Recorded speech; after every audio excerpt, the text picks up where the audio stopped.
หนองเฮียง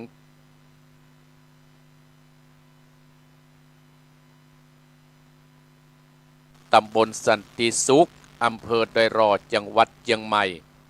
ได้นำรายการธรรมะยำเจ้ามรดกธรรมกำเมืองได้รับภาระหน้าที่จากท่านผอ.ขึ้นสีขาวท่านพระครูอภิวัฒนวิกรมรองเจ้าคณะอำเภอดอยรอ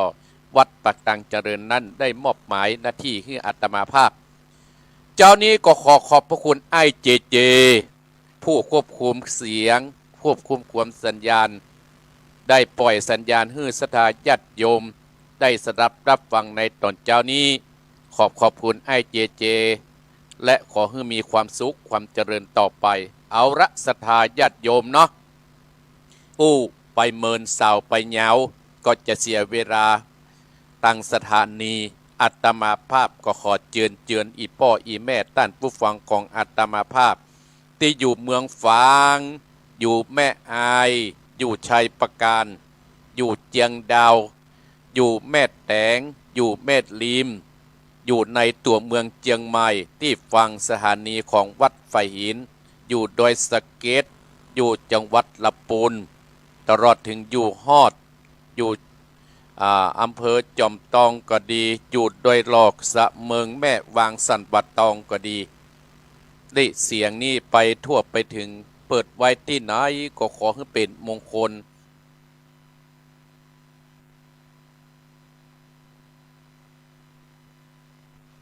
ที่บ้านที่จองศรัทธาญาติโยมเฮาจงมีแล้วกับเนอกับหนึ่งกับสองกับสามอะระหังสัมมาสัมพุทโธภควาพุทธังภควันตังอภิวาเทมิกับสวากาโตภควตาธัมโมธัมมังนัมมัสสามิกับสุมบัติปันโนภควโตสาวกสังโฆ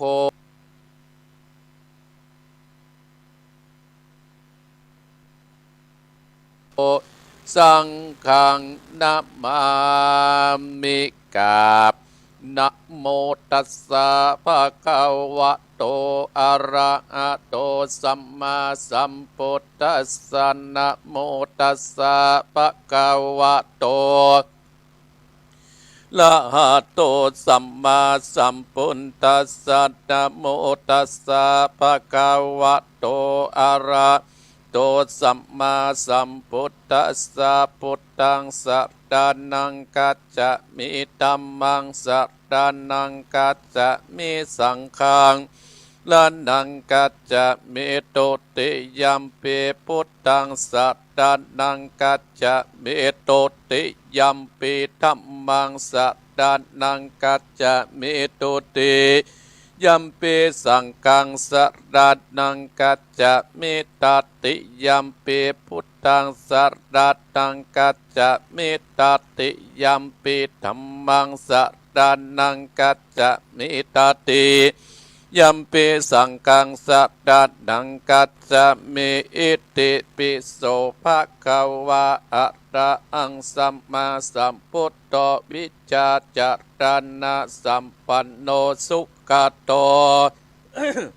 โลกาเวโตอนุตตโตโพธิสัตตัมมัสสัตตติสัตตาเทวมนุสสัตนังพุทโธภควติสวากตมปังกวตัตตโมสันติติโกอากาลิโกเออิปัจจิโกโอปะนาจิโกปัจจัตตังเวทิตาโพวิญโยอิติสุปฏิ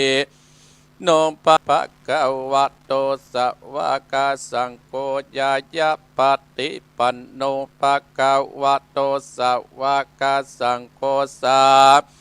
มิจิมปฏิปันโนภะคะวะโตสวากาสังโฆญาติตังจัตตาเตโปเตสะโยคะนิอัตตาโปเตสะภุค กะระเอสะภะคะวะโตวังกาสังโฆอะหุนไดโยปะหุนไดโยตะกิตไดโยอัญชาเดกะระติโยอนุตตรังบุญญาเขตังโลกัสสะติสาตุสัตตุปะปัญญาปัตตะมีสัมจิตตัสสัตตุปะปัญญาปัตตะมีวัดเวทล้อมวิริยะปัตตะมีอ้อมล้อมดับวังดีสีดาปัตตะเมบางหอกดาบเมตตาปัตตะมีปับเปตังปืนตานาปัตตะมีเป็นปืนตั้งต่ออุปเปกาปัตตะมีก่อเป็นเวียงสัจจาปัตตะมีเวทระวังดีสัจจาปัตตะมีเวทระวังดีเป็ดไม่เต้าขันติปัตตะมีกายเป็ดออกดาบบังนาไม้และปืนไฟอาทิตตานาปัตตะมีปับไปจุ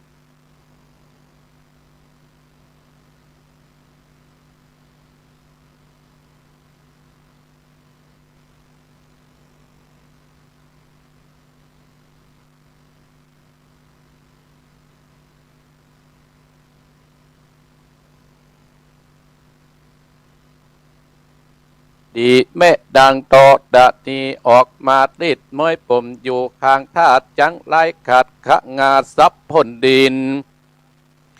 พ่นนำนาที่โรงพระภายเกาะหาบตับเจ้าพระยะมานเอาอาปุนกัวกับยกมือต้วนหนัวใส่เกาผู้กะนี้ชื่อว่าเป็นลูกศิษย์พระพุทธเจ้าตนมีบุญสมปันอันมากพระพุทธเจ้าจริงตังพระปัญญาปัตตะมีไว้เก้าจานตั้งไว้ตั้งหน้าก็ได้เก้าจานตั้งไว้ตั้งหลังกอดได้เก้าจานตั้งแต่หัวตื่นตีนกอดได้เก้าจานตั้งแต่ตีนถึงหัวกอดได้เก้าจานเสนว่าลูกปืนจักมาสะเหมือนพลเสนอากอดจักบอกมากายได้ข้าพเจ้า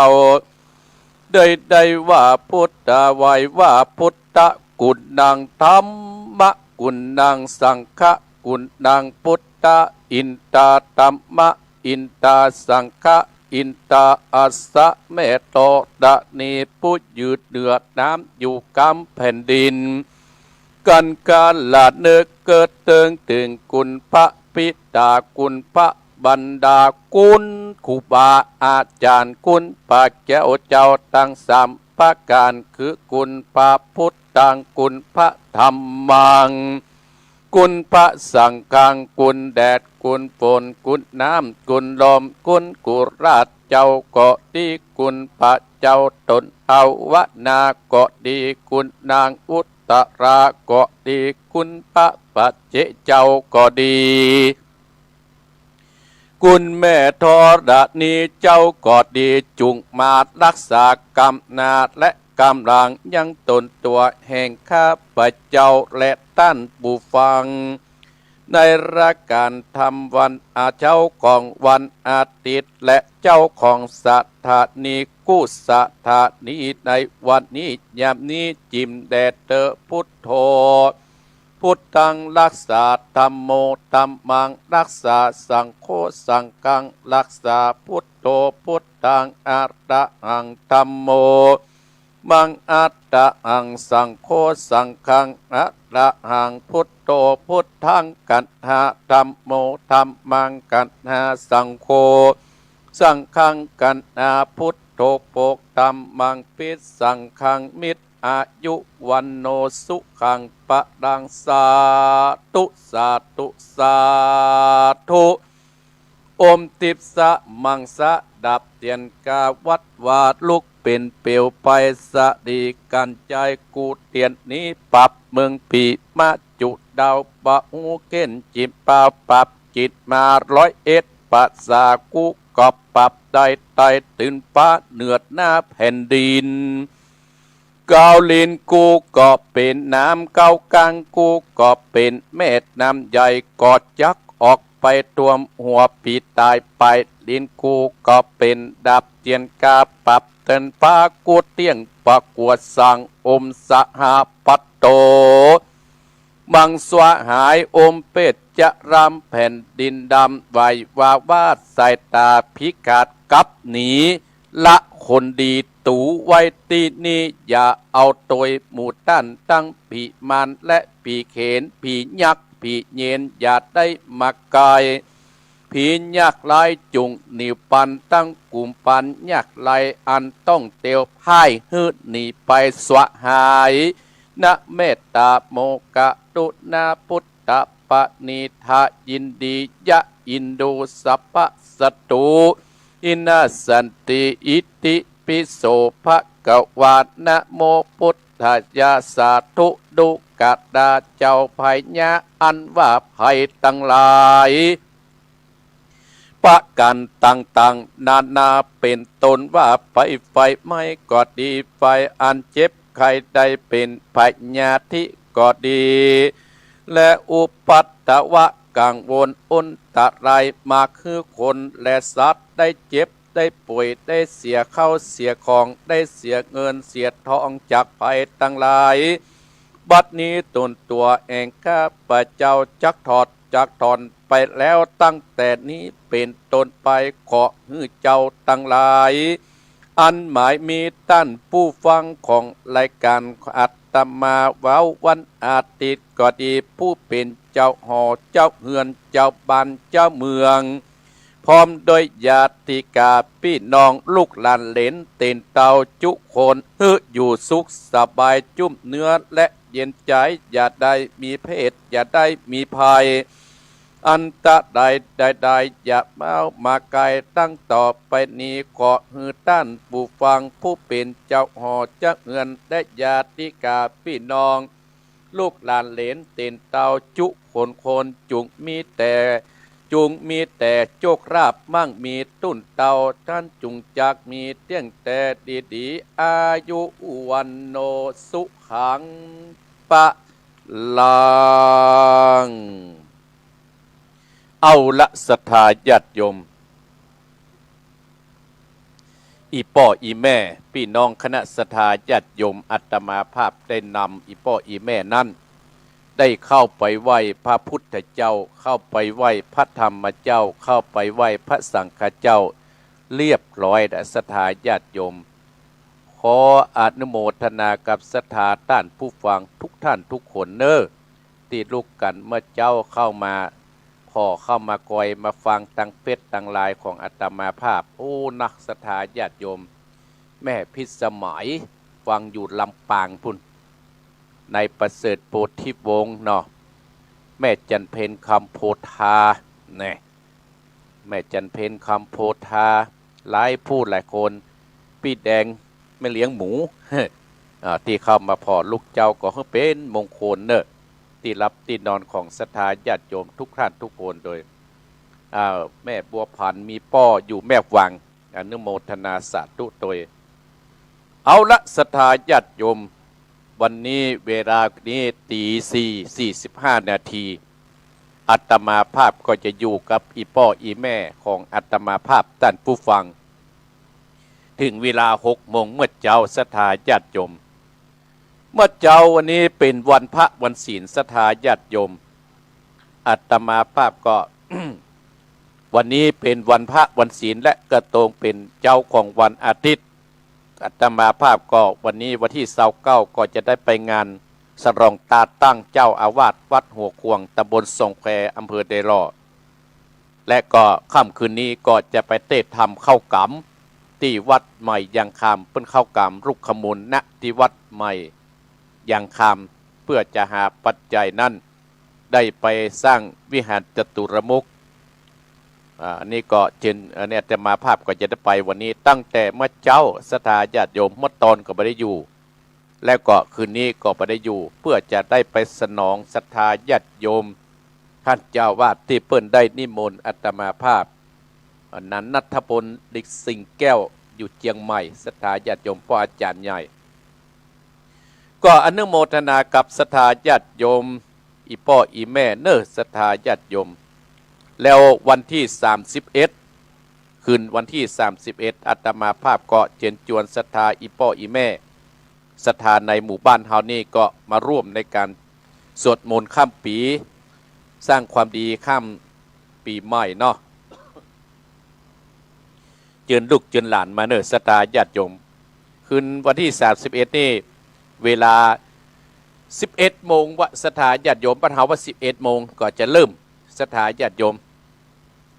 มากับมานอนรับกันที่ในวิหารทั้งก็ได้ก็เป็นมงคลที่รับที่นอนที่อยู่ที่อาศัยเฮาจะไปกินเบียร์แล้วแม่เนี่ยมาเอานะศรัทธาญาติโยมเอาบริสุทธิ์แต่ใส่ชุดสีขาวเฮาจะได้นั่งสมาธิภาวนาข้ามปีเนาะข้ามปีไปถึงเตี้ยงปุ๊บเฮาก็เอาดีละศรัทธาญาติโยมอาตมาภาพก็จะแจกของที่ระลึกให้ศรัทธาญาติโยมเป็นองค์พญาครุฑเอาไว้กับบ้านกับจองไผ่มากุนก็ได้มาเอาไปแจกโคตอกเนอะแล้วเดือนมกราวันที่10 11 12นั่นก็เพิ่นจะเข้าโสสกรรมณวัดณปัจจาปัตตังเจริญเนอะเพิ่นเข้ามาแรงวันที่10เพิ่นใส่บาตรวันที่11และ12คืนวันที่11นั้นอาตมาภาพก็จะได้ไปช่วยท่านพระกวยพิวัฒนกรมไปเทศช่วยการช่วยงานก็เชิญชวนศรัทธาญาติโยมอีพ่ออีแม่เนอแล้วก็ขอบคุณมายังพ่อสมศักดิ์แม่สีเพนข่าวเตี้ยที่ได้เป็นสะพานบุญให้อาตมาภาพที่ได้ปุจจาพระรอดที่จะอาศัยเสาประตูเพราะว่าตั้งหลังนั้นเพิ่นจะขยายประตูศรัทธาญาติโยมก็เป็นจำนวนเงินไหลตังอยู่ก็มีพ่อสีวันแม่อนงปั้นตาจ้าง50 บาทอันนี้การอนุโมทนาศรัทธาญาติโยมแล้วก็ ในป้อยอย่างในบ้านหนองร่องเนาะก่อนวรรณศรีเนี่ย50 บาทแม่บุญรัตน์วัชระขจรกุล50 บาทพ่อสุขศักดิ์แม่สีเพนข่าวเตี้ยเห็น100 บาทในอเนกนางจินนาพรชัยกวินสันทรายอำเภอสันทราย50 บาทศรัทธาญาติโยมแล้วก็แม่บุตรจุ่มจันต้าจ้าง3 บาทแม่บัวคำจีนาต้าจ้างเห็น30 บาทอนุโมทนากับทีมงานของพ่อสมศักดิ์แม่สีเพนเดอร์ก็หมดแล้วเนอศรัทธาญาติโยมปิดกันบริจาคแล้วครับบริจาคแล้วปิดกันว่าจะคืนนี่แหละศรัทธาญาติโยมคิดไปคิดมาอย่างที่เกินไปอยู่กับพร้อมกับพ่อสมศักดิ์แม่สีเพนได้เป็นเจ้าภาพกันเตดเนอะตานไปฮื้อพ่อตานไปฮื้อแม่ที่ระนึกกึดไปในใจโดยเนาะก็แล้วก็เกียมน้ำหยาดไว้เนอะเวลา6 โมงป่ายมื้อน่ะ5 โมงป่ายเขาจะได้เตดทำมื้อเนอะอนุโมทนาสาธุโดยแม่จิรพันธ์บรรเย็นสำเนียงที่เข้ามาพออนุโมทนาสาธุโดยนะเอาราศรัทธาญาติโยมวันนี้อาตมาภาพก็ว่าเป็นวันสุดท้ายที่อาตมาภาพที่จะได้อู้ได้จ่าคือสุดท้ายปีได้พบกันกลางปีใหม่เนอะศรัทธาญาติโยมแม่เอ้ยสุทธิวงศ์ศรัทธาญาติโยมสิ่งที่ควรเฮาจะพิจารณาเนืองนั่นศรัทธาญาติโยมเฮาจะพิจารณาว่าส่งท้ายปีเก่าต้อนรับปีใหม่อย่าพิจารณาใหญ่เพราะว่าปีมันก็เสี่ยงไปศรัทธาญาติโยมเพิ่นถึงบอกว่าพระพุทธเจ้าเฮาเคยบอกว่า1ให้เฮาพิจารณาเนืองว่าพิจารณาเนืองพิจารณาบ่อยๆว่าเรามีความแก่เป็นธรรมดาเราจะร่วงความแก่ไปได้ข้อที่2คือเฮานั่นพิจารณาเนืองว่าเรามีความเจ็บไข้เป็นธรรมดาเราจะล่วงพ้นความเจ็บไข้ไปได้ข้อที่3เฮาควรพิจารณาเนืองว่าเรามีความตายเป็นธรรมดาเราจะร่วงพ้นความตายไปได้ข้อที่4คือเฮาพิจารณาเนืองว่าเราจะต้องพลัดพรากจากของรักของชอบใจทั้งสิ้นทั้งหมดไปข้อที่5ว่าให้พิจารณาเนืองว่าเรามีกรรมเป็นของตนเราทำดีจักได้ดีเราทำบดีจักได้บดีศรัทธาญาติโยมทั้งหลายลงสีทัศน์ทำดีที่สุดไอ้แม่แจ่มเนื้อศรัทธาญาติโยม เราควรพิจารณาเนื่องว่าเรามีความแก่เป็นธรรมดาเราจะร่นพ้นความแก่ไปได้อย่างบรรดาอีพ่ออีแม่พศ2567ผ่านปัจจุบันไปค่ายแห่ง2 วันเนี่ยสถาญาติโยมเฮากับพิจารณาตัวกาว่า1เฮาได้แล้วคือความแก่ความรู้สึกในตัวเฮาเนี่ยสถาญาติโยมสมมติเฮาบ่ได้พิจารณาเฮาทำตัวเฉยๆเป็นคนบ่หูร้อนหูหนาวหูเย็นศรัทธาญาติโยมลองพิจารณาตัวเก่าว่าอันนี้เหมือนเฮาก็มาหมื่นละมันมีประโยชน์เฮาเกิดมาแล้วมีประโยชน์เฮาเกิดมาแล้วบ่ได้ทำไอ้อย่างฮึกับบ้านกับเมืองสักอย่างเพียงแต่ว่าเฮาพิจารณาว่าเลี้ยงคาบเน่าเฮาไปวันเนี่ยศรัทธาญาติโยมแก่ไปวันเฮาบ่ได้เนี่ยสักอย่าง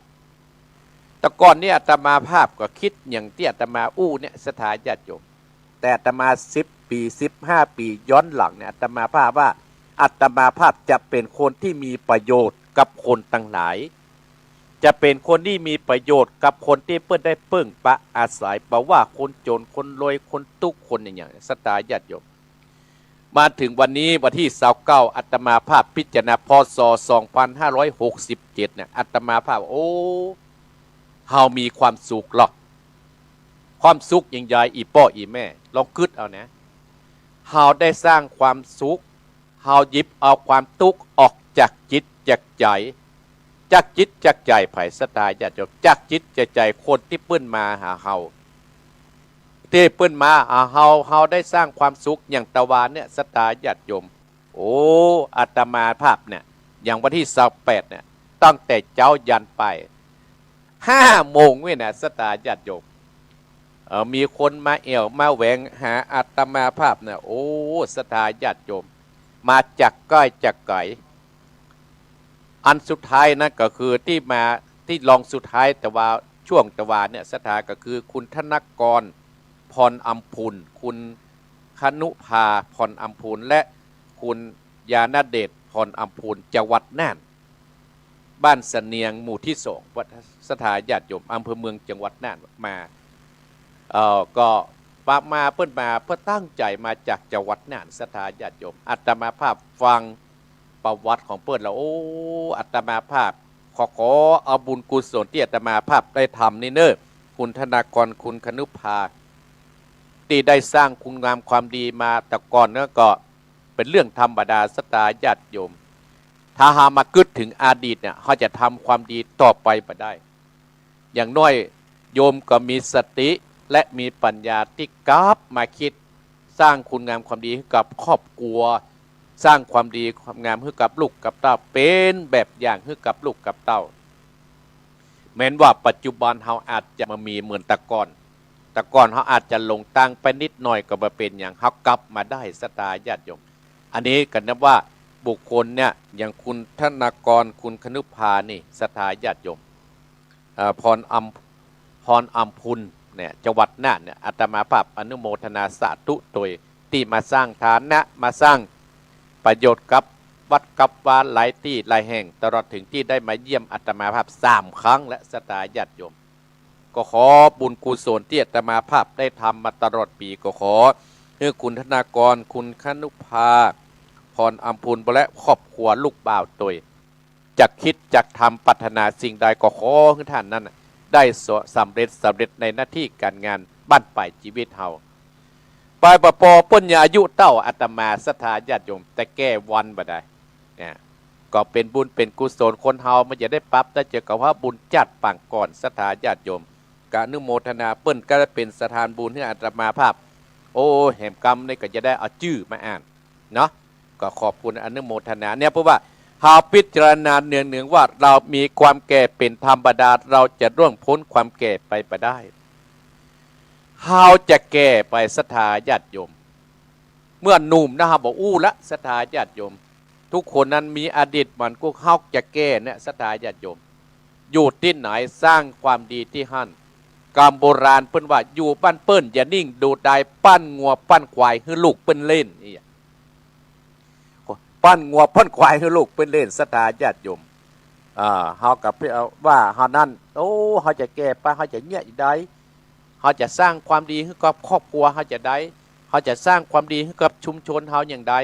อาตมาภาพนี้แปลว่าพระเจ้าว่าอวดตัวในสตาญาติโยมภาคภูมิใจแล้วที่ได้สร้างคุณงามความดีให้กับชุมชนในสันติสุขบ้านหนองเหียงเนี่ยอาตมาภาพได้ทำไว้จัดหนักจัดหลายสตาญาติโยมภายอาจจะประกาศเฮาก็ได้เฮาประกาศตัวเก่าเฮาคืออะไรอย่างที่เราทำไปแล้วได้เพิ่นได้ไปใจได้ไปสวยสตาญาติโยมสร้างบ้านเก่าสร้างบ้านใหม่ให้กับคนต่างหลายสตาสร้างความสุขความเจริญให้กับคนที่เพิ่นมาหาเฮาสร้างความหลายอย่างสถาญาติโยมอันเนี้ยเฮาภาคภูมิใจเฮาถ้าสิ้นปีมาเฮากับพิจารณาตั้งแต่วันที่1 มกราคมวันที่1 มกราคมถึงวันที่เนี้ยวันเนี้ยเฮาได้ทำอย่างไว้พ่องแล้วเฮาก็มากลับว่าเฮาได้ทำความเดือดร้อนให้ไผ่พ่องนี่เฮามีความสุขในสถาญาติโยมเหลือเงินล้านกว่าเนี่ย เหลือเพื่อได้ลดใหม่กันนะสถาญาติโยมอันนี้แหละว่าหาพิจารณาเนืองๆว่าเรามีความแก่เป็นธรรมดาเราจะร่วงพร้อมความแก่ไปได้ไม่มีภัยซักคนที่จะร่วงพ้นความแก่ไปได้สถาญาติโยมทั้งหลายข้อที่2เราพิจารณาเนืองว่าเรามีความเจ็บไข้เป็นธรรมดาเราจะร่วงพ้นความเจ็บไข้ไปได้โอ้อนุโมทนากับท่านครูบาวัดพุทธศรีคีรีเนอะก็เดียวกับฟังต่อท่านดร.สรวุฒิขัญญาอดีตท่านผอ.โรงเรียนสันติสุขอนุโมทนาโดยเรากับพิจารณาเนืองๆว่าเนี่ยเราจะต้องล่วงพ้นความเจ็บไข้ไปได้ศรัทธาญาติโยมความเจ็บไข้เนี่ยเกิดได้กูคู่กูคนมันมีภัยที่จะร่วงพ้นไปได้ศรัทธาญาติโยมบางคนก็โอ้ท่านพระครูอีแม่อย่างนั้นมาบุตรจะเป็นอันนั้นบุตรจะเป็นอันนี้เนี่ยก็เพราะไอ้เป็นอันอย่างอีแม่กระทำบุญสุนทานไว้ขนาดการทำบุญสุนทานกับความเจ็บไข้เนี่ยมันเป็นเรื่องธรรมดาศรัทธาญาติโยมเขาได้อะไรอย่างเขาอายุเปลี่ยนพศเนี่ยจะเปลี่ยนพศนะก็ได้เนี่ยความเจ็บไข้เนี่ยศรัทธาญาติโยมอาตมาภาพเมื่อ12 ปีนะสถานนั่งปอนพรดีๆลุกมาได้ลุกมาได้อาตมาภาพก็เลยพิจารณาโอ้อายุเฮาแก่ละอายุเฮานักแล้ว62แล้วล่ะเนี่ยพิจารณาเฮาก็พยายามจะสร้างคุณงามความดีให้กับบ้านกับเมืองเนี่ยพิจารณาสร้างความดีกับลูกศิษย์ลูกหาเฮาจะเป็นแบบอย่างให้เขาแต่บางคนพ่อแม่บางคนเนี่ยจมเนี่ยสถาญาติโยมกูก็เป็นแบบอย่างให้มึงแล้วนะมึงยังปฏิบัติตามปล่อยมันไปสักวันมันคงจะมีสติสถาญาติโยมมันคงจะทำได้บางคนก็โอ้กูกับไปช่วยวัดช่วยว่ากูจะมีแต่เรื่องตุกอกตุกใจบอกบางครั้งลูกบอกฟังกรรมแหมอันนั้นมันเป็นกรรมศรัทธาญาติโยมกรรมเนี่ยมีการกูโคนเนี่ยศรัทธาญาติโยมแม้แต่องค์สมเด็จพระสัมมาสัมพุทธเจ้าของเราเนี่ยยังมีกรรมติดตามติดตัวเขาไปถ้าเขาการเขาแพ้เขาก็ไม่ได้สร้างคุณงามความดีศรัทธาญาติโยมเนี่ยคือเขาพิจารณาเนืองว่าเรามีความเจ็บไข้เป็นธรรมดาเราจะล่วงพ้นความเจ็บไข้ไปได้มันมีภัยสักคนที่จะล่วงพ้นความเจ็บไข้ไปได้ถ้าหอกการศรัทธาญาติโยมสิ่งเหล่านี้เนี่ยก็จะเกิดขึ้นเฮานั้นเฮาก็จะมาได้สร้างคุณงามความดีต่อไปอีพ่ออีแม่เพราะฉะนั้นศรัทธาญาติโยมถ้าเฮาเจอในสิ่งเหล่านี้อยู่บ่มีความสุขศรัทธาญาติโยมเฮาคิดถึงเรื่องกรรมเป็นเรื่องธรรมดาที่อาตมาภาพเลยจะบอกให้อีพ่ออีแม่จังฟังว่ากรรมเนี่ยเป็นเรื่องธรรมดาที่จะเกิดขึ้นกับกูคนจะกรรมนักกรรมเบาอีพ่ออีแม่เราคิดถึงสาวกพระพุทธเจ้าของเขาขนาดเป็นสาวกยังต้องได้รับผลของกรรมที่เพิ่นได้ทำไว้นึกถึงนะศรัทธาญาติโยมนึกถึงพระมหาโมคคัลลานะเนาะที่โดนโจร500เนี่ยไล่ฆ่าสุดท้ายก็ต้องยอมพีชีวิตให้กับหมู่โจรทั้งหลายเพราะมันเสี่ยงกรรมเสี่ยงเวรไปศรัทธาญาติโยมเนี่ยเราจะต้องพิจารณาเนืองๆว่าเรามีความเจ็บไข้เป็นธรรมดาเราจะเริ่มพ้นความเจ็บไข้ไปได้ข้อที่3เรามีความตายเป็นธรรมดาเราจะเริ่มพ้นความตายไปได้ศรัทธาญาติโยมจะตายนุ่มตายแน่นนั่นก็ตายเหมือนกันแต่เมื่อเขาจะจากบ้านจากเมืองจากชุมชนนั้นเขาก็ขยันสร้างคุณงามความดีของเขาศรัทธาญาติโยมสร้างคุณงามความดีนั้นคุณงามความดีแบบไหนอีพ่ออีแม่ก็แบบว่า สร้างให้กับชุมชนสร้างให้กับตัวเก่าสร้างให้ที่อยู่ที่กินสร้างให้ลูกศิษย์ลูกหาสร้างให้คนที่พื้นมาหาเฮาโดยประวัติสตาสิ่งเหล่านั้นมันก็จะตามมาสตาญาติโยมตามเนี่ยอาตมาภาพเชื่อที่ครูบาอาจารย์สอนเชื่อที่เพิ่นได้เป็นพ่อครูเก้าครูนี้เฮาเพิ่นได้สอนว่าทำไปเถอะสักวันหนึ่งน้ำจะต้องเต็มถังแน่นอนเนี่ยสตาญาติโยมหลวงปู่ครูบาอินเนี่ยเพิ่นจะสอนลูกศิษย์ลูกหาทำไปเถอะแต่บางคนเนี่ยมันจังการสตาญาติโยมการใดการทำว่าบ่ได้ดังใจแล้วก็บ่ทำแล้วเฉยสตาญาติโยมเป็นคนเย็นชาไปใช่อ่ะเป็นคนเย็นชาลูกเมียเพราะว่าแล้วก็ให้ฟังเนี่ยเอาตัวป้นตุกปิดที่ตั้งเนี่ยสตาญาติโยมบักกึดแล้วสตาญาติโยม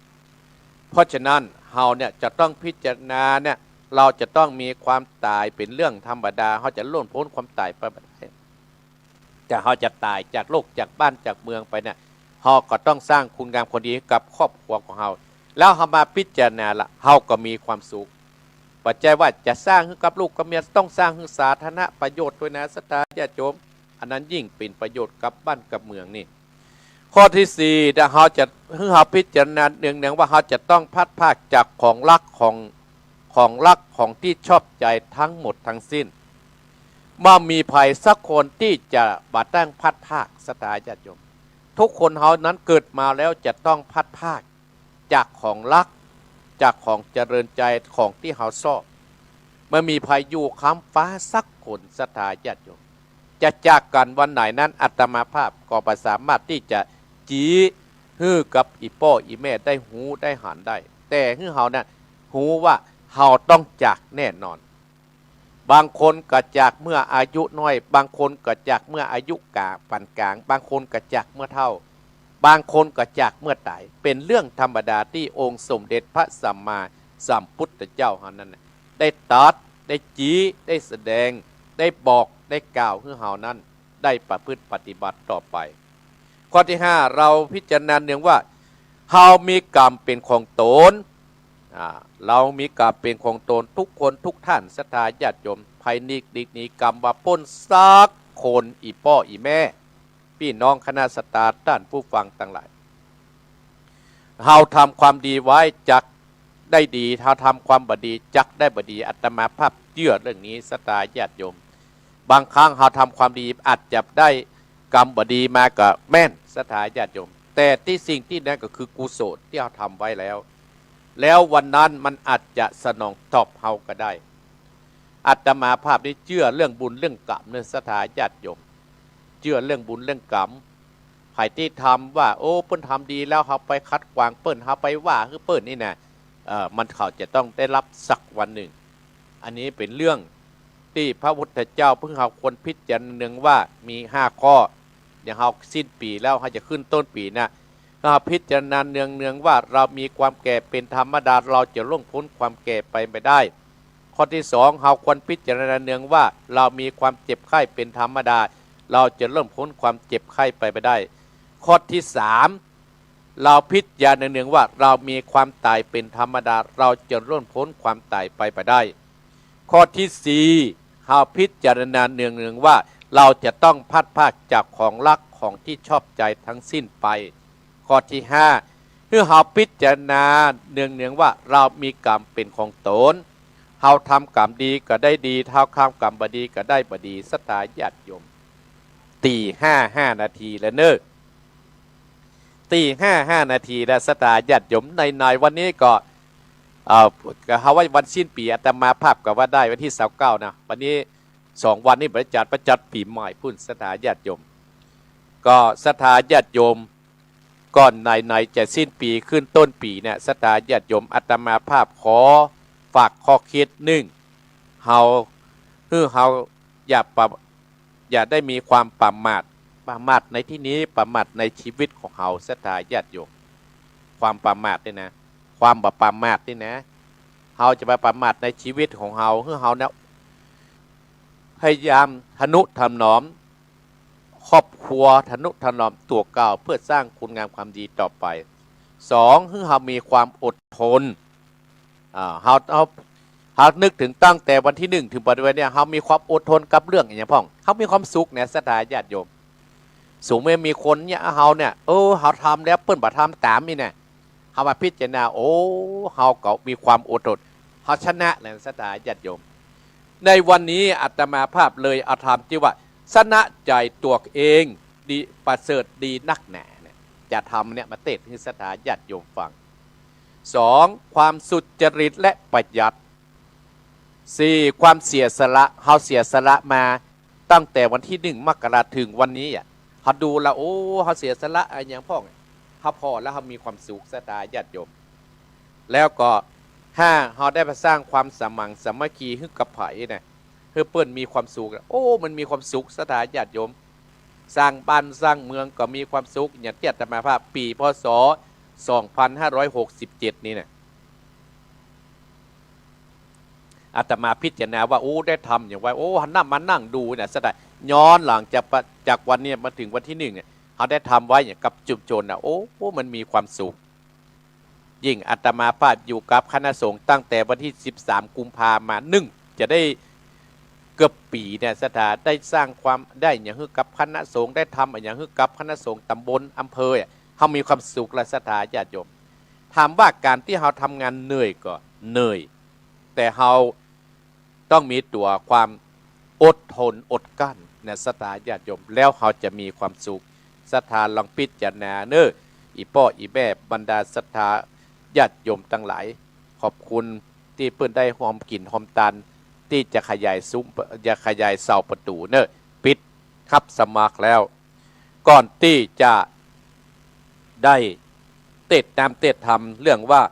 ชนะใจตัวเองประเสริฐที่สุดมีคติธรรมเตะในงานทั่วไป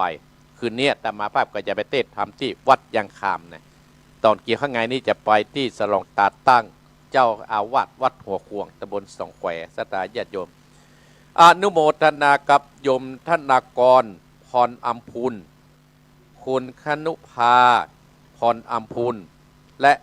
คุณยาณเดชพรอัมพุนที่มาจากบ้านสะเนียนหมู่2อำเภอเมืองจังหวัดน่านและแม่เสเหลวบ้านตุ้งขามตำบลชายสถานอำเภอจังหวัดน่านที่ได้ร่วมกันบริจาคมาขออนุโมทนาสาธุโดยอันนี้ก็หมายมี แม่จันมหาวงนันและคนสมศรีมหาวงนันบ้านเสนียนหมู่ที่1ร่วมทำบุญกับอาตมาภาพมา100 บาทมีแม่พินสีทรัพย์นางสาวชยานิตสีทรัพย์นางสาวสันนัทขันติยะร่วมทำบุญกับอาตมาภาพมาแห่ม200บ้านเลขที่77หมู่2บ้านเสนียนเหนือวัดจังหวัดอำเภอเมืองจังหวัดน่านขออนุโมทนาสาธุโดยบรรดาอีพ่ออีแม่และตลอดถึงมีนางวดารัตน์กุณาวงศ์และนายนพดลกุณาวงศ์นายประวิทย์กุณาวงศ์เด็กชายนฤทธิ์กุณาวงศ์ขอให้บุญกุศลที่ท่านทั้งหลายได้ทำครั้งนี้ให้มีจุกมีใจให้มีสุขภาพสมบูรณ์แข็งแรงมีหน้าที่การงานดีๆและก็หมายมีนางเปงนายเปงฟองคำนายคำปันฟองคำและนายธนทรัพย์ฟองคำอยู่ปุ้นจังหวัดน่านนางสายทิพย์วงราชและนายธนากรหมู่นี้พรอัมพูนและนางคนุภานี่ร่วมทำบุญกับทหาร800 บาทอนุโมทนาสาธุโดยนายประดิษฐ์แสนกานางอมนิกาและนางประนอมแสนกาเด็กหญิงกุญจิราชนิโยนางชยาชนิโย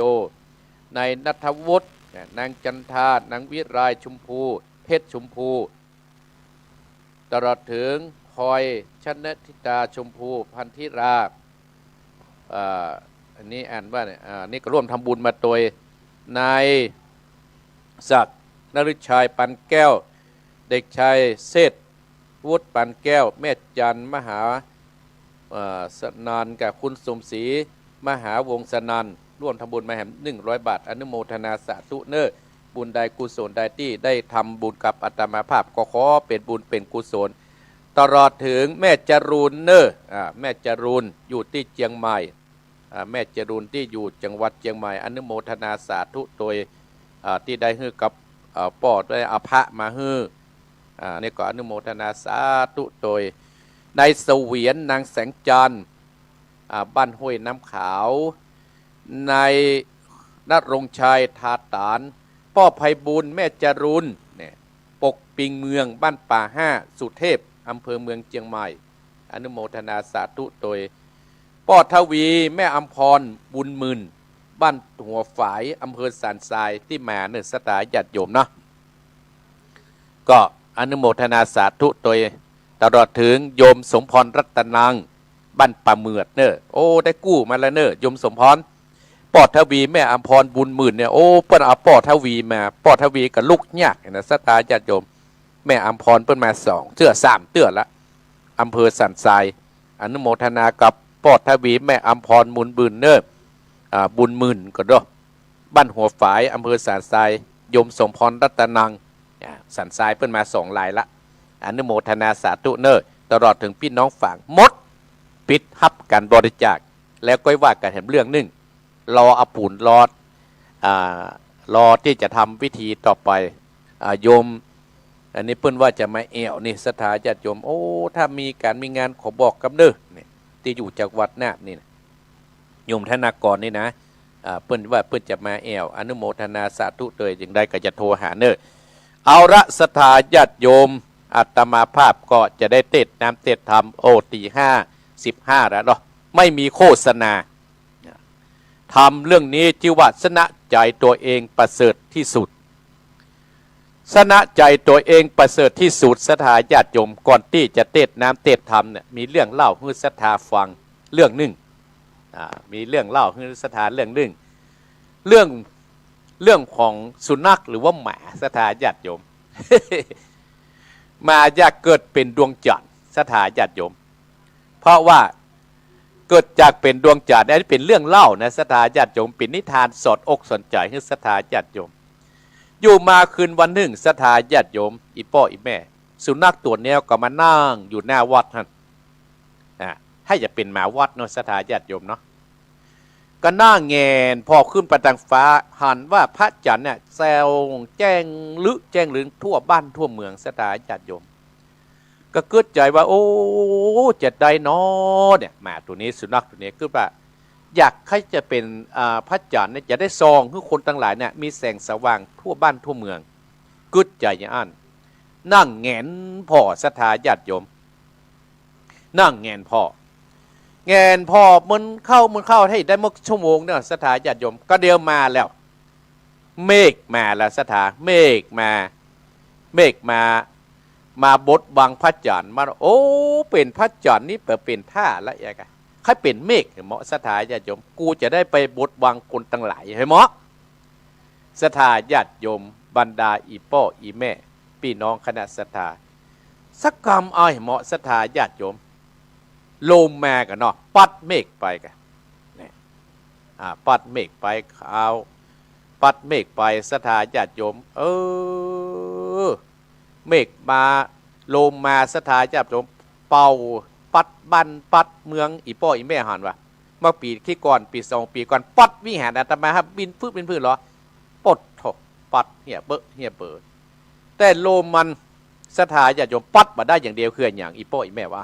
ที่ปสามารถเอาลงได้ตึกมันยังเอาลงได้เนาะเอาลงได้หมดแต่มาเอาลงมาได้คือจอมปวกอีพ่ออีแม่ทั้งหลาย ปัดจอมปวกมาได้ว่าแหลกชกรรมประหารควายกับศรัทธาญาติโยมควายเอาเข่าคิดเอาหลังมาสีเนี่ยจนจอมปวกนั่นพังไปกันเนาะศรัทธาญาติโยมเกิดว่าโอ้ยเฮาใครเกิดเป็นควายเหมาะเอกเฮาจะได้เอาหลังเฮาจะได้นี้เฮาจะได้เอาเฮาคันเฮาจะได้เอาไปสีไปหั่นไปนี่ศรัทธาญาติโยมโอ้กึดไปต่างๆนานานะศรัทธาญาติโยมบึดข้าเป็นอันนั้นบึดข้าเป็นอันนี้เนี่ยแห่มกรรมสกรรมศรัทธาญาติโยมคนเฮาจะมัดเอาควายไว้แต่เพื่อเอาเชือกไปมัดหัวปลาควายไว้สกรรมหนูมาหนูครบเชือกนะศรัทธาโอ้ถ้าเกิดเป็นหนูหมอเอง เออเกิดเป็นหนูก็เกิดเป็นหนูแล้วแฮมแมวมาไล่หนูบ่ให้เกิดหนูมะเขาเกิดเป็นแมวมะศรัทธาญาติโยมเกิดเป็นแมวยังปอมาหันแมวมาไล่คบแมวแฮมเนี่ยศรัทธาญาติโยมอีพ่ออีแม่สุดท้ายกูเกิดเป็นหมาดีกว่าเพราะฉะนั้นจงพอใจในสิ่งที่เรามีศรัทธาญาติโยมเพราะฉะนั้นเอาตามบุญตามกรรมตามที่เราได้สร้างมาอีพ่ออีแม่ละกึดเด้อจงพอใจในสิ่งที่เรามีอาตมาภาพกับพอใจแต่ที่อาตมาภาพได้สร้างสาธารณประโยชน์ได้สร้างวัดสร้างวาอันนี้แหละสนะใจตัวเองประเสริฐนักหนาอาตมาภาพเลยเอาทำเรื่องนี้มาเทศนาให้กับแม่สมพ่อสมศักดิ์แม่สีเพนติดตานให้พ่อแม่เนอเตรียมน้ำหยัดไว้ตัวตี5เศร้านาทีแล้วตั้งอกตั้งใจสดับรับฟังณบัดนี้เนอแล้วจะได้มาสรุปแล้วจะเปิดสายให้อีพ่ออีแม่ต่อไปห้ามโทรเนอเอ้าตั้งอกตั้งใจฟังธรรมเนอไหวธรรมเนอไหวพรามเนอคุณท่านคณกรโยมคณุภาตั้งอกตั้งใจไหวเนอขอเฮือปิกนั่นก็ขอเฮือมีจุกมีใจเดินทางโดยปลอดภัยเนอโยมเนอ ตั้งอกตั้งใจฟังธรรมยกมือไหวเนอนะโมตัสสะภะคะวะโตอะระหะโตสัมมาสัมพุทธัสสะอังโกเตนะจิตนาโกตมาตุโตสัตโตจิตนาติกันตานามาสัทธโวดุดาสะโพธิสัตว์ตั้งหลายตั้งยิงใจน้อยใหญ่ผู้มักไฟตั้งตามจุงดาจำบทบาทญาติได้ขาดสุนอายกิจจากการไล่บวนหมู่อันเมอยู่แก่อาจุงหวังราตัดขาดมาสันนิบาตอ้อมกันเอาจักไข่ปันบอกเล่าหือหูเก้าขีดยาถึงมาโนดคนนา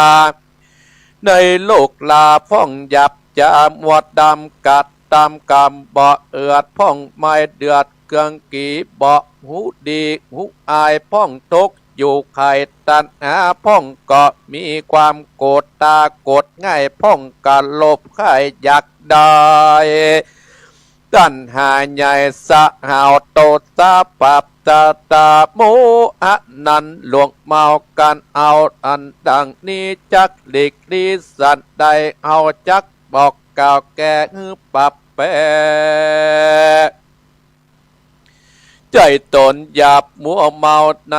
บับใบแต่เข้าไกลใจตนเตี้ยววนไปโสดที่อยู่อบายสัตตาตั้นตั้งหลายผู้ฟังตั้งธรรมสัตตานิวิตาโยจุงพัมโหดาปังบาสัตตาสัพปัญโยปาปุตตาเจ้าตนเป็นติเก่าโลกาเตสัตนาเก่าจีแจงทีอันใจวาสนาแปไก่ลังแกคือปรับแปรแต่ดีจักเป็นที่ลบปราบคาซึกหยับนาแข่งนาวาเรื่องกวางแข่งม้าแข่งจังงัวควายแรงไผ่มากเลือดแหลกก็ปรับแปรบัดเดียวเรือปัญญาเดียวองค์อาจจบสลัดจบทองสมใจปองปรับได้ปรับแปรเสียงไข่ดีพระมุมีตนพิเศษจริงแจ้งเจตอันใจว่าแข่งอันใดในโลกตายแข่งใดจุเมื่อลังเตือดนันก่อการบอดสาตานโป่งวางเกาะหาตังเข็นแก่ปรับแปรขึ้นมาเป็นดักนี้น่าจะใจบอกหูสันใดย้อนว่าใจของตัวบอกหูกว่าสาตานตัวการบอกหลอดใจนั้นนอปรับโซบอกอัดหูตั้งวายเรื่องเตือนนั้นไปเตียวต้องตั้งต่อยไกมัวบาดย้อนว่าตัวอาตมหยับจะเข้ามาผับปาบไตในอึดลงไหลลิงโลเข้าไปสู่อเวจีมันเป็นตรงโ โยเอือดขึ้นวันคนใดพันบ่โอมันกวาดโอตัวเอาหยาดดวงบัวเมาบ้าบาดข้าศึกใหญ่อัตตามจักสำราญสุขชื่นจอยบอดตามก้อยมองกีข้าศึกมีดันโสดเกี่ยวกดกดตาโตสะดาแต้มเล่าโมอาเราตรวจลายโลภะไปตรวจดำตั้งลายกลับยาขับจาลาวีเอี่ยวกวนคิดละไว้บอกขาดขึ้นไว้จักปับเป็ดนันไตพระที่ไว้สับปัญโยโตนเป็นโคแก่โลกดับทุกโศกมันไปเทศนาเก่าแก่อัตตะเวหาเวจิตังใสโยปับแปะใจตนเป็นมงคลลำเนิดปะเกิดโภคาหากนั้นใจหากเป็นนายส่วนรูปไก่นั้นใจเป็นกะใจดีกันคาซึกการหยาบมาผ่านนับในใจหรือเมฆคนไก่ตันตาลับสาปันแต่งเป็นกำแข่งดาดยออย่าเอาความโกรธนินนาอดไว้เป็นกามอดไว้เป็นลำตันต้นไม้จุงได้กะหนึ่งได้แม้นว่าคนใดอดบ่ได้จักไม่โกรธตานักปัจจากเก่าแก่ไหว้ผับแปรใจตนเป็นมงคลนะดังนิทานก่อนเก่ากะแก่ดังนี้ดาฟังท่านที่ฟังตั้งหลายอติตังลงแก้วพระตนแก้วยอดมุนี10จักมีทวนโอกกรรมมาต่อจากลากเกิดเป็นนาคต่ำตายอยู่ในเมืองใหญ่บาดาลมีนำคันบอกเล่าชื่อว่าผู้ดิตัดเจ้าบุญมีสินนาใส่สะอาดบอดได้ขาดรักษาวันตึงจากหลอดมาอยู่บนยอดไปดอยใจจอวอยปากกวางบั้มเป่งสังบาดดามีหวังได้สุขีไปนากรรมตัวก้าเกาะมาค่อยเกาะมีพันใหญ่มองงูเป็นศัตรูตรวจได้เตี้ยวต้องไปเล็กหันรีบไผ่พันเข้าไก่ยับใส่ข้อกงกาและนำไปบอดยาลัดปาดดงดอนเข้าสู่นครใหญ่กวางชื่ออาจอ้างว่าปาลาณสีส่วนเจ้าบุญมีนันใจร้อนเอาไม้เครื่องกาย้อนเข่าเคขาข้ามคาเอาตีนย่ำหน้าและหลังมันเป็นทุกขังบอดหน่อยน้ำตาปอยอย ใจอดใจน่าโสดใจเกี้ยวโกรธปั่นไปก็มีความโกรธหายไม่เบื่อบังเกิดในใจเท่าจังไรไม่บอดจักถูกตอดเป็นผีปอบเป็นดีสักหยาดสินสะอาดดวงใสเรื่องขาดไปดังปล่อยได้ตามกอยเครื่องกาเหตุนั้นนาตัวเอาควนบันดาอดความโกรธไม่เกืองกี่แม้นเขาจักตีจากฟาดตั้งจักขาดใจตายขันติหมายอดกันนะ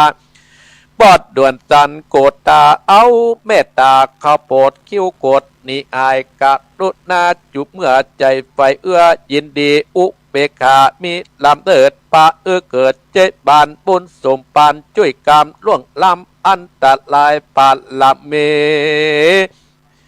เลิศดาวได้นั่งเต้นเต้วแก้วด้านใต้ตั้งแก้วเป็นซับปัญโยมองหมอกงูปับใบก็ตายไปตกหมกไม้ใน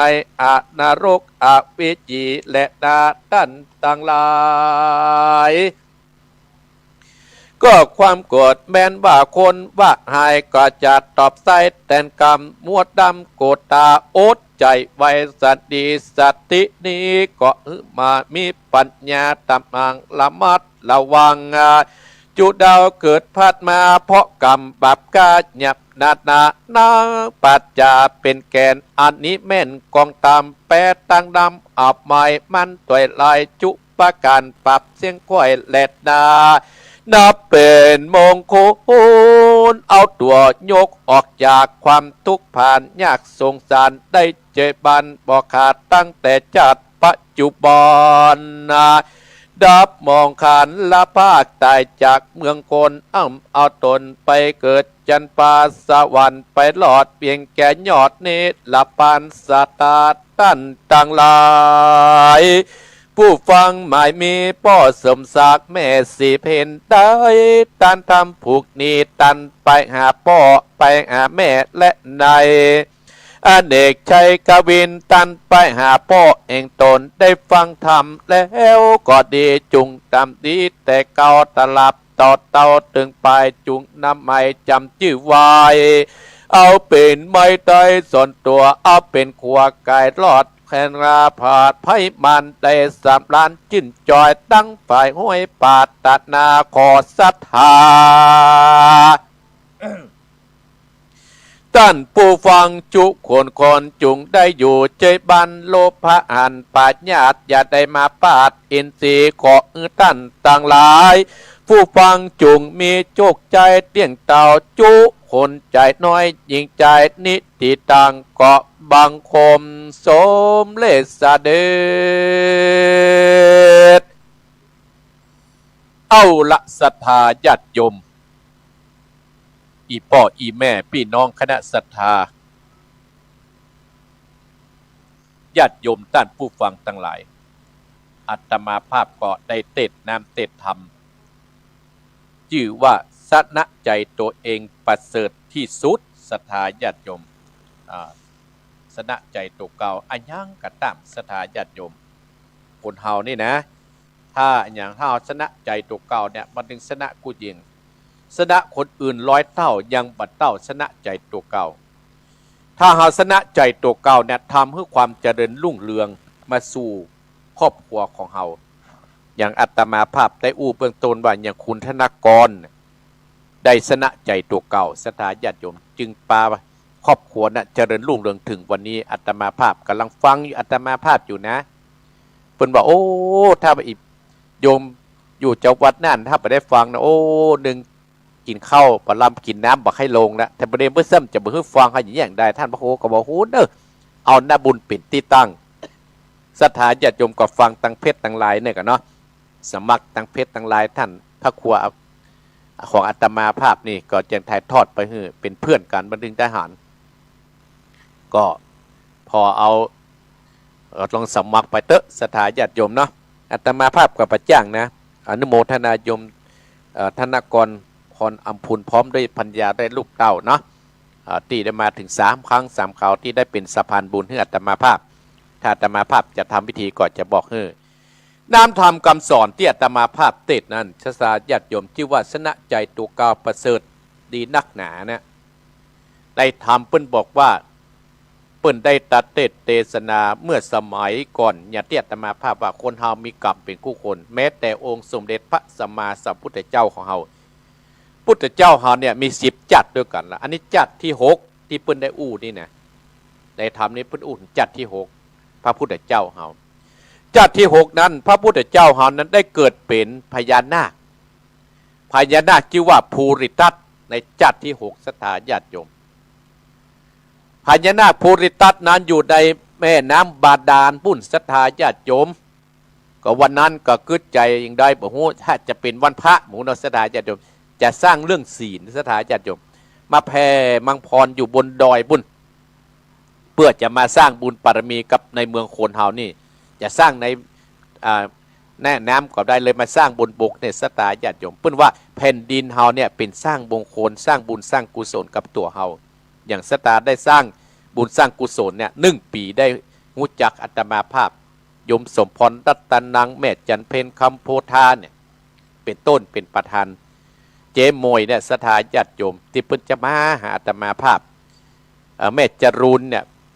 เป็นต้นเนี่ยศรัทธาญาติพุทธมาตลอดศรัทธาญาติโยมอาตมาภาพอันนี้ว่าเฮานะได้สร้างบุญสร้างกุศลพื้นแผ่นดินนะเฮาสร้างบุญสร้างกุศลไปเด้ก็มีโยมธนากรกับภรรยาเนี่ยจากจังหวัดน่านโยมแม่เสรียวบ้านปะขามตุ้งขามเนี่ยอายุนบที่ได้มาสร้างบุญสร้างกุศลก็พญานาคภูริทัตเนี่ยศรัทธาญาติโยมก็มาเพื่อสร้างบุญสร้างกุศลอยู่ที่ไปโดยในขณะนั้นศรัทธาญาติโยมก็มีหมองูเนี่ยได้เข้ามาป่าซึ่งหมองูเนี่ยศรัทธาญาติโยม เป็นศัตรูกับภูริทัตเฮาโดยตลอดก็ย่องไปจับพญานาคภูริทัตเฮาความจริงพญาภูริทัตพญานาคเนี่ยสถาญาติเพิ่นมีฤทธิ์มีเดชไผจับนี่นะสถาญาติโยมสามารถผูปิดนี่ใส่คนตายทั้งเมืองเนี่ยแต่พญาภูริทัตพญานาคภูริทัตเนี่ยได้ใจขันติปารมีสร้างบุญสร้างกุศลโอ้เฮาก็สร้างบุญมานักถ้าเฮาเนี่ยเขาก็จะผิดศีลแล้วเนี่ยกว่าศีลเฮาดังเพราะก็ได้ยอมฮื้อหมองูเนี่ยจับเอาใส่กรงใส่นี้ไปสถาลากไปเมืองปาราณสีปุ่นสถาญาติโยมค่ำเขพญาภูริทัตเฮาเนี่ยซึ่งเป็นพระพุทธเจ้าจัดที่6เนี่ยสัปปะสะปันฮือแสดงหาเงินหาทองแค่บัญญัติอัตตินเตะพ่องตีนย่ำลางพ่องย่ำหน้าพ่องจนพญาภูริทัตเกือบอดบ่ได้ถ้าจะมีความโกรธมากก็นึกถึงศีลสถาญาติโยมนึกถึงความดีที่ทำไว้ก็โอดเอาจนสถาญาติโยมตีอัตมาภาพว่าทุกคนนั้นเมื่อเราพิจารณาหนึ่งเนี่ยพิจารณาหนึ่งที่ว่าแต่กี้สถาญาติโยมเราพิจารณาเรามีความตายเป็นธรรมดาเราจะล่วงพ้นความตายไปได้สุดท้ายสถาญาติโยมพญาภูริทัตของเราซึ่งเป็นพระพุทธเจ้าก็ได้เสี่ยงชีวิตไปตายไปแล้วก็ได้ไปเกิดสวรรค์จันฟ้าปุ่นสถาญาติโยมส่วนหมองูนั่นน่ะที่ไปทำร้ายผู้ทรงศีลไปทำร้ายสัตว์พญาภูริทัตเนี่ยตายแล้วไปตกนรกอวิจีกี่ร้อยชาติกับหมูในธรรมปุ่นก็มาบอกสถาญาติโยมเนี่ยเฮาก็เลยบอกว่าอาตมาก็เลยบอกว่าเนี่ยคนเฮานั้นน่ะสถาญาติโยมเมื่อเฮาพิจารณาเรามีกรรมเป็นของตนเฮาก็จะอยู่มีความสุขแล้วเฮาสร้างความปารมีในปีนี้เนี่ยศรัทธาญาติโยมวันเนี่ยพศ67ถึงวันพุธวันฮือเนี่ยถึงวันเนี้ยพิจารณาว่าเฮาได้สร้างอย่างไว้พ่องเฮาดูแล้วเฮาก็มีความสุขเฮาบันทึกไว้ไหนในใจเฮาหรออย่างโยมคณากรพร้อมได้ปัญญาเพิ่นบันทึกไว้ในใจหรอว่าได้มารู้จักอาตมาภาพพระเสด็จเจ้าวัดน่านเนี่ยเพิ่นพิจารณาโอ้ก็ได้มาหาตลอดก็อนุโมทนาสาธุด้วยอีพ่ออีแม่บรรดาศรัทธาต้านผู้ฟังทั้งหลายอาตมาภาพได้เทศน้ำเต็บธรรมให้กับศรัทธาญาติโยมโอ้เดือนหนึ่ง4เตื้อเดือนหนึ่ง4เตื้อ10เดือนก็4012เตื้อศรัทธาญาติโยมเนี่ย12เตื้อมี12เตื้อก็48เตื้อที่มาพบปะศรัทธาญาติโยมติดละ2เดือนละ4เตื้อเดือนละ4เตื้อถ้าอาตมาภาพมาเมื่อยปะค่อยนะอยู่กับอีป่อยแม่อาตมาภาพก็ได้รับความเมตตาจากศรัทธาต้านผู้ฟังมีงานอย่างวันนี้ปิดแล้วเนอะพันหลอดกับพระแก้วมรกตกับพระเจ้าทันใจปิดแล้วจะว่าโอกาสหน้าปีหน้าเขาก็จะสร้างให้ใหม่ปีนี้เขาหมดแล้วเก็บไว้ศรัทธาญาติโยมเอาไปสร้างปีหน้าเดือนมกราต่อไปนะปีหน้าพศ68ปีหน้า68อาตมาภาพก็จะได้ทำกันแล้วก็จะศรัทธาญาติโยมเนาะมาก็ดีมาก็ดีเนี่ยศรัทธาญาติโยมคนเฮาเนี่ยศรัทธาญาติโยมความปรารถนามันเหมือนกันเนาะศรัทธาญาติโยมคนเฮาเนี่ยมีความปรารถนาเหมือนกันเรื่องความสุขก็เหมือนกันเรื่องความสุขของคนบางคนก็มีความสุขอยากได้ความสุขแบบสนุกสนานเนี่ยอย่างปีเนี้ยอย่างวันพุธมื้อเนี่ยคนเฮาเนี่ยหาความสุขเหมือนกันละความสุขของคนเฮาแบบชอบแบบสนุกสนาน2ความสุขแบบสบาย3ความสุขแบบสง่าราศี4ความสุขแบบสงบปีอีพ่ออีแม่เลือกแบบไหนแต่คนเฮาเนี่ยมันเหมือนกันเรื่องความสุขเนี่ยข้อที่แบบความสุขแบบสนุกสนานศรัทธาญาติโยมมาที่31เนี่ยไม่ไกลฮ้องเพลงลำเพลงกันล่ะบางวัดเพิ่นก็สวดนะโมตัสสะบางตอนในบ้านก็ฮ้องเพลงกันตีก๊อกกะล็อกก๊อกแก๊กกันว่ากันไปเนี่ยบางคนเฮาเนี่ยศรัทธาญาติโยมเฮาเลือกเอาเองมันมีฝ่ายที่จะเลือกเอาเหมือนกับอีพ่ออีแม่จะกินข้าวที่ของที่หามากเนี่ยถ้าชอบเนี่ยเขาก็เอาเข้าปากคนเดียวมันมีฝ่ายที่จะจำอาศัยปากใส่นี้ได้ศรัทธาญาติโยมเพราะฉะนั้นอาตมาภาพว่าความสุขของคนเฮาเนี่ยสุขแบบสนุกสนานแบบฮ้องเพลงลำเพลงกันแล้วแต่2ความสุขแบบสบาย แบบสบายก็อยู่กับลูกกับเมียบ่ไปที่ไหนศรัทธาญาติโยมแบบสนุกแบบความสุขแบบสง่าราศีกับเป็นเจ้าคนนายคนเนี่ยแบบความสุขแบบสงบก็เฮาไปไหว้พระสวดมนต์เนี่ยเฮาเลือกเอาเถอะศรัทธาญาติโยมแต่อาตมาภาพอนุโมทนากับโยมธนากรพรอัมพูนนี่เปิ้นแบบความสุขแบบสงบเนี่ยแบบสงบอยู่กับลูกก็จะไปวัดไปวาแบบแบบสงบไปวัดไปวาแบบอยู่กับลูกกับเมียอยู่แบบว่าบ่ไปไหนบ่ยุ่งกันแล้วหายุ่งมันนักแล้ว62 ปีจะ63มันพูดมันฮือได้เลยเปิ้นปิจารณาเปิ้นมีสติปัญญาเราศรัทธาญาติโยมคนเฮาเนี่ยศรัทธาญาติโยมเกี่ยวกับปัญญาเนี่ยเป็นตัวที่ตั้งสติเนี่ยเป็นตัวที่ตั้งแล้วแต่อีพ่ออีแม่จะเอาเนาะเพราะฉะนั้นวันนี้อาตมาภาพจึงได้นำรายการมรดกธรรมกำเมืองเตดธรรมยำเจ้าของวันอาทิตย์ได้มาถึงวันที่29เสี่ยงปีวันนี้ของอาตมาภาพปะกันใหม่ก็คือปีหน้าศรัทธาญาติโยมปีหน้าเนอะอาตมาภาพก็จะอวยพรให้กับอีพ่ออีแม่ท่านผู้ฟังของอาตมาภาพทุกคนอยู่ใกล้อยู่ไกลอยู่เมืองฟังอยู่สามเมืองอยู่ที่ไหนก็ตามติเสียงนี่ไปถึงเนี่ยก็ขอให้ทุกท่านเนี่ยมีความสุขกันคู่คนมีลูกมีหลานก็ให้อยู่ถ้อยฟังกรรมความบดีก็ให้มันเสี่ยงไปวันนี้เห็นเนอะความบดีน่ะที่มันเสี่ยงไปเนี่ยก็ยังเฮามีชีวิตเฮายังปิ๊กได้อยู่มันต้องหลงเมืองนะศรัทธาญาติโยมสร้างบุญสร้างบารมีกับอาตมาภาพต่อไปอาตมาภาพก็ขอเอาความสุขอันใดก็ดีเตี้ยอาตมาภาพได้ประมาทพัดพังได้อู้กับบดีกับอีพ่ออีแม่อาตมาภาพตุเจ้าวัดหนองเหียงพระครูวรธรรมนาถเจ้าอาวาสวัดหนองเหียงเจ้าคณะตำบลสตรีสคอับสุมาอภัยศรัทธาญาติโยมก็ดีเนอร์ไผที่กินตันกับอาตมาภาพก็ขอมีแต่ความสุขความเจริญในปีพศ2568นั่นเนอะเจ็บที่ไหนปวดที่ไหนให้มันหายหมดเนอะให้มันหายจนหมดจุดเสี่ยงด้วยอานิสงส์ที่ได้ฟังธรรมกับอาตมาภาพมาถึงตลอดปีปะกันปีหน้าเอาละศรัทธาญาติโยมไผจะโทรหาอาตมาภาพก็โทรเนอะที่0828857225เนอะ0828857225อันนี้เบอร์วิทยุเนอะใครจะโทรเป็นสายแรกใครจะโทรเป็นสายแรกน่าฟังเนอะศรัทธาญาติโยมเนอะใครจะโทรเป็นสายแรกเจริญปอนมาสการเจ้าพระครูไปแม่ยายพรยายพรขอยายพรมีความสุขเนอะยายพรโมทนาพระครูอยู่ในชุดยันมันกันเยอะดูบ้านขนยืนได้แม่เนอะอันกับแพงยิ่งสุกไม่หลับคอจะไปได้พญาจะไปได้มาปวดมาคุยยินดีนะแม่เนอะ68มาเลยอายุวันโนโซอายุวันโนสุขังพลังนะยายเนอะอยู่เจอช้าไปเบิ่งสมดังใจเนอะอนุโมทนาเจริญพรได้พรใหญ่พรเจ้าอนุโมทนาเจริญพรอยู่ที่ไหนได้ก็ได้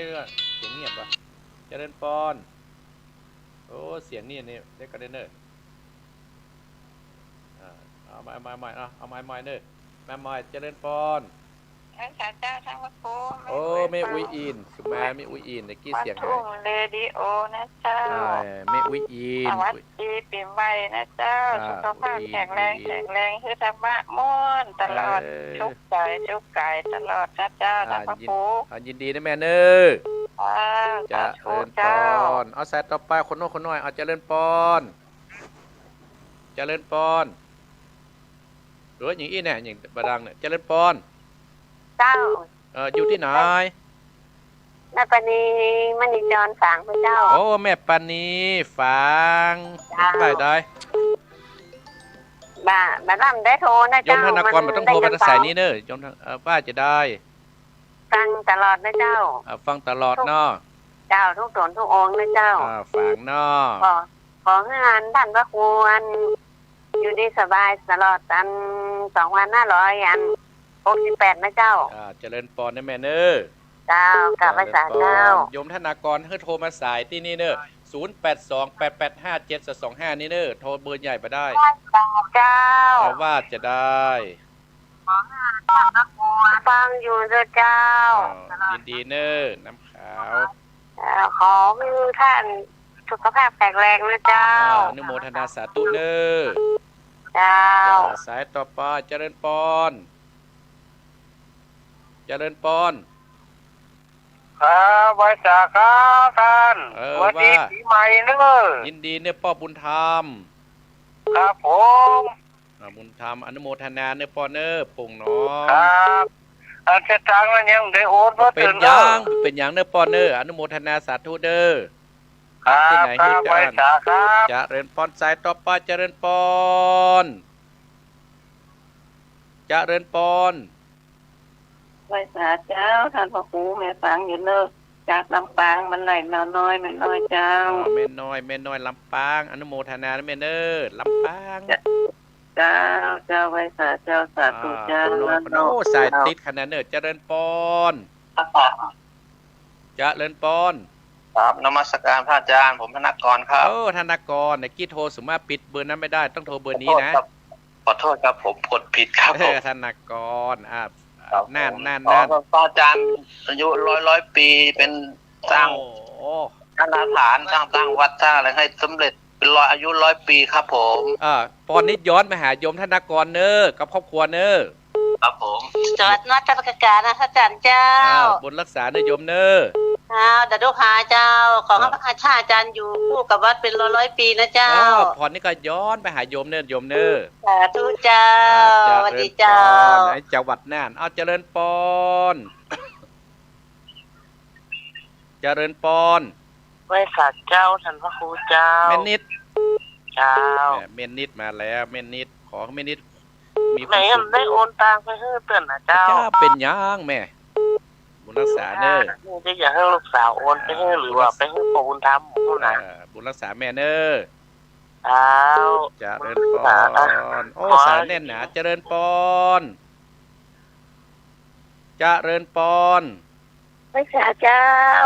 แม่ยังแม่น้อยตาโถกลำปางเจ้าแม่น้อยตาโถกลำปางแม่น้อยตาโถกเจ้าแม่เป็นกำลังใจให้ท่านอยู่รุ่งสบายเด้อปีใหม่เนอดีเนี่ยหมูจักกันนะแม่น้อยนั่นเก่งแค่เสียงเนาะเจ้าบุญรักษาแม่เนอเจ้าสายต่อไปเจริญปอนครับเจริญปอนบุษกหลวงพ่อกันเนี่ยหลวงพ่อใช่แล้วฟังพ่อหลวงพ่อประกิตเคยเข้ามานะครั้งเนี่ยอาจารย์จำได้อยู่อากาศเย็นวันนี้เย็นหนักเลยนะเย็นมากเลย2-3 วันนี่หนักเลยใช่วันนี้เดี๋ยว6 โมงก็ยังเย็นอยู่ครับราชการครับอาจารย์โชคดีปีใหม่เนอะเจ้าโถเจริญปอนไหว้ศาลเจ้าท่านพระครูแม่ยังแม่บัวลอยบ้านสุกก็ตำบลตะก็อำเภอแม่สวยเจ้าแม่บัวลอยสบายดีเนาะแม่เนาะเจ้าสบายดีเจ้าขอท่านพระครูได้มาจัดรายการศิลป์ประจำต่อไปในเจ้าขออายุมันยืนยาวเจ้าบุญรักษาแม่บัวลอยเนอะเจ้าฟังตลอดเจ้าสาธุอนุโมทนาบุญตุยเนเจ้าสายต่อไปแม่บัวลอยของเขาจัดรายการแล้วแต่ผู้อำนวยการนะครับเจริญปอนสาธุเจ้าแม่ตั้งอยู่เน้อแม่ยังแม่ศรีวิไลปลานดอยสะเก็ดเจ้าแม่ศรีวิไลมีความสุขเน้อเจ้าขอให้ท่านก็มีความสุขความเจริญนะเจ้าเก็บสิ่งใดคงสมการปรารถนาเจ้าคนที่แม่มาเอี่ยมมาวัดเน้อเจ้านี่แม่จะไปเจ้าสวัสดีครับโชคดีต่อไปเจริญปอนไว้แก่เจ้าท่านพระครูแม่ยังแม่หลงมีบันบวกเบอร์ลีเจ้าแม่ฟังตอนเจ้าล่ะเป็นจังได้ฟังอาตมาง่อมปะได้สาระดิได้สาระเนาะแบบง่ายๆนะเจ้าบุญรักษาแม่หลงเด้อฟังม่วนดีเนาะ เป็นกำลังใจแม่เนอเจ้าจะเดินปอนสายต่อไปจะเริญปอ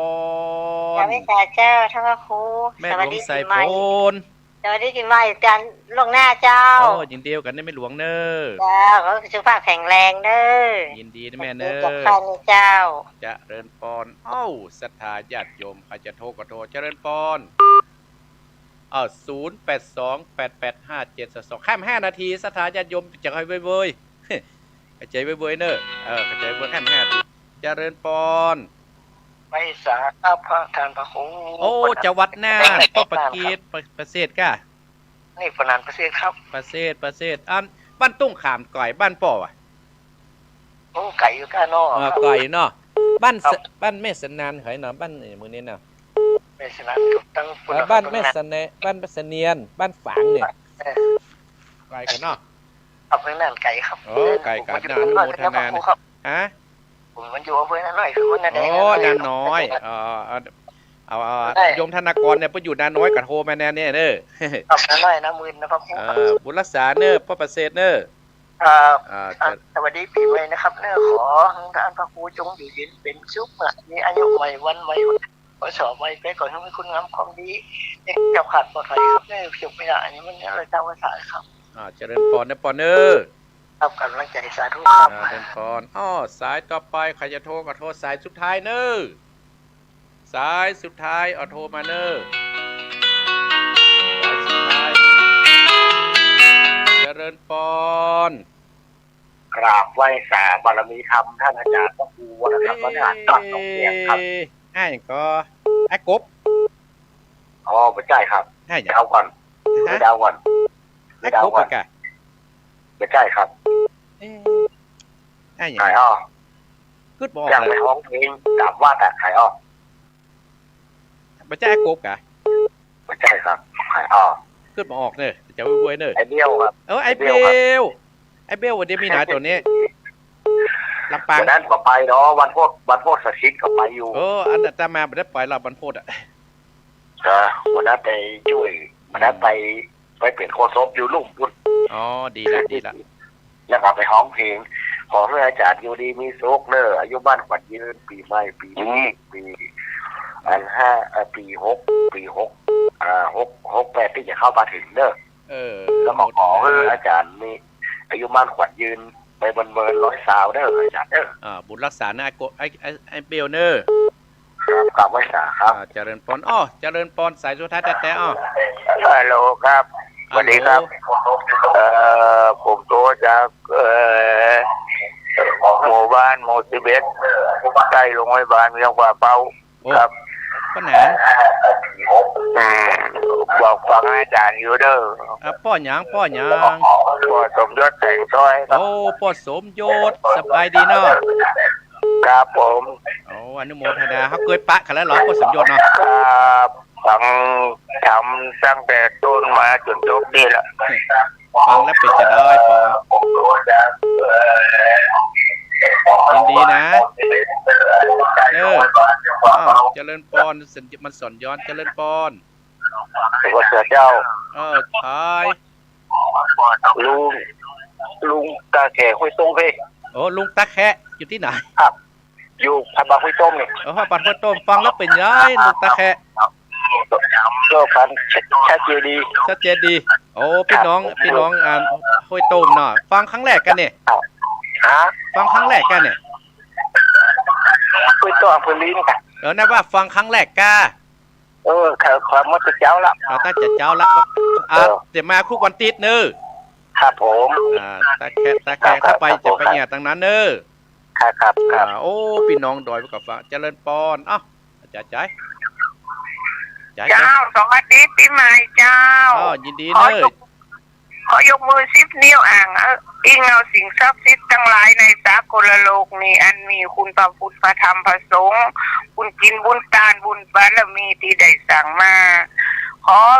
มาปกปักรักษาการผู้ฟังทุกท่านและพระครูจงมีความสุขมีความเจริญแข็งแรงมีสุขภาพดีตลอดปี68เลยเจ้าสาธุจบเจริญปอนลาบดพอดีเด้อ เวลาหมดแล้วขอสุมาเนอสถานญาติโยมที่โทรหาอาตมาภาพเวลาหมดแล้วเนอก็อนุโมทนากับโยมธนากรโยมสมพรรัตนางแม่จันเพนป้อบุญธรรมแม่น้อยแม่นิดเนอยายพรสันกำแพงปอนปอนเฮืออาตมาภาพขอบคุณเนอวิอินสเมืองแม่ปานีฝางหุ่นน้ำขาวป้อบุญธรรมป่งหนองแม่น้อยรำปางนะโยมธนากรหน้าเนอกับโยมภรรยาแม่นิดเนอแม่น้อยตาโทกหลวงพ่อประกิตแม่บุรอยสุกกอแม่ศิวิไลโดยสเกตแม่หลวงแม่หลวงลีแม่หลวงไสผลหนองผ้าขาวป้อนานประเสริฐจังหวัดน่านไอเบลรำปางลุงสมวดเวียงป่าเป้าลุงตาแขกห้วยต้มยายน้อยสุดท้ายสุมาอภัยที่ประสามารถที่จะให้เปิดใจต่อไปเนื้อสตาญาติโยมเพราะว่าเวลาอัตมาภาพมันหมดมันเสี่ยงสถาญาติโยมก็เจิญสถาญาติโยมเนอะสร้างคุณงามความดีวัดไผ่วัดมันเนอะ31เมื่อค่ำเมื่อคืนก็ไปสวดเนาะก็อนุโมทนาท้ายที่สุดอาตมาภาพขออำนวยอวยพรให้กับสถาญาติโยมทุกท่านทุกคนเนอะที่เปิดเครื่องวิทยุฟังอาตมาภาพมาตลอดปีพศ2567ให้อยู่ดีมีสุขกันกูคู่กูคนเนอะเฮาก็จะปะกันปีหน้าเนอะสถาญาติโยมขอบคุณโยมธนากรเนอะที่มาเอวหากับภรรยาลูกเต้าเนอะและมีการมีงานก็เจิญเนอะขอบคุณโยมสมพรรัตนางโตยขนยุมขอบคุณแม่เจ๊มวยโตยขอบคุณแม่จันเพนโดยขอบคุณแม่จารูนโดยที่ให้การสนับสนุนมาโดยและทุกท่านทุกคนเตี้ยตมาภาพมาได้นามมาเนอตั้งอกตั้งใจครับปอนเนอแม่เพนเนอตั้งอกตั้งใจครับปอนเวลาสั้นโนนีเนอตรวจน้ำไปเลยเนอสัปปิติโยวิวัสสันตุสัพพะโรโคอินัสสันตุมาเตวันตะรายโยสุขีติกายุโกภวะอภิวาทนะสีริสะนิจังอุตตราปจายโนจัตตารโรตัมมาวัตตันติอายุวันโนสุขังปะละ